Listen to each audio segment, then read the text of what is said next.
शिवसेना उद्धव बाळासाहेब ठाकरे पक्षाचे आमदार अनिल परब यांना हायकोर्टाचा दिलासा। आयकर विभागाने बजावलेल्या नोटिसा कोर्टाकडून रद्द। सोलापूर विमानतळ लवकरच प्रवाशांच्या सभेत जिल्हाधिकाऱ्यांकडून विमानतळाची पाहणी। डीजीसीएची टीम संध्याकाळी विमानतळाची करणार पाहणी। पंतप्रधान मोदींना चीन प्रश्न हाताळता आला नाही। चीनने भारताचा दिल्लीच्या क्षेत्रफळा इतका लडाखचा भाग गिळलाय। विरोधी पक्षनेते राहुल गांधींचा मोठा दावा। हरियाणा विधानसभेसाठी काँग्रेसकडून 31 उमेदवारांची पहिली यादी जाहीर। कुस्तीपटू विनेश फोगाटला झुलाना मतदारसंघातून उमेदवारी। गणेशोत्सवाचे 5 दिवस उलटूनही पुणे शहरातील हजारो सीसीटीव्ही कॅमेरे बंद। विसर्जन मिरवणुकीच्या आधी सर्व सीसीटीव्ही सुरू करण्याची पालिकेची ग्वाही। शरद पवार आज बारामतीच्या दौऱ्यावर। पवारांना भेटण्यासाठी गोविंद वाघ निवासस्थानी कार्यकर्त्यांची गर्दी। हवामान विभागाकडून आज विदर्भामध्ये पावसाचा रेड अलर्ट तर खानदेशासह पश्चिम महाराष्ट्र आणि कोकणाला पावसाचा येलो अलर्ट।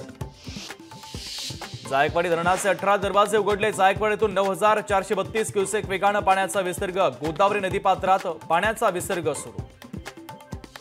हिंगोलीमधील एलदरी धरणाच्या पाणी पातळीमध्ये वाढ। एलदरी धरणामध्ये 73% पाणीसाठा तर शेतकऱ्यांची पाण्याची चिंता मिटली।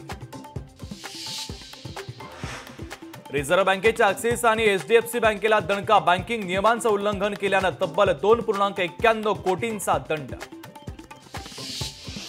2 वर्षात पेट्रोल आणि डिझेल वाहनांच्या प्रमाणे होईल इलेक्ट्रिक वाहनांची किंमत। केंद्रीय मंत्री नितीन गडकरींचा मोठा दावा। टाटा मोटर्सकडून इलेक्ट्रिक वाहनांच्या किमतीमध्ये 3 लाखापर्यंत कपात। नेक्सॉन ईव्ही 3 लाख तर पंच ईव्ही 1,20,000 स्वस्त। सायबर गुन्ह्यांच्या तपासासाठी एआय तंत्रज्ञानाचा वापर करा। केंद्रीय गृहमंत्री अमित शहांचं आवाहन। कांद्याच्या दरात क्विंटल मागे 200 ते 250 रुपयांची घसरण। नाफेड एनसीसीएफनं खरेदी केलेला कांदा खुल्या बाजारात येणार। ऑस्ट्रेलियामध्ये लवकरच लहान मुलांच्या सोशल मीडियावर बंदी आहे। 16 वर्षाखालील मुलांना सोशल मीडियात मनाई। धावपटू अविनाश साबळे डायमंड लीगच्या अंतिम फेरीसाठी पात्र। साबळे प्रथमच स्पर्धेच्या अंतिम फेरीत सहभागी होणार। पॅरालिम्पिक पदक विजेत्यांचं मायदेशात जल्लोषात स्वागत। दिल्ली विमानतळावर फुलांची उधळण तर ढोल ताशांच्या गजरात जंगी स्वागत।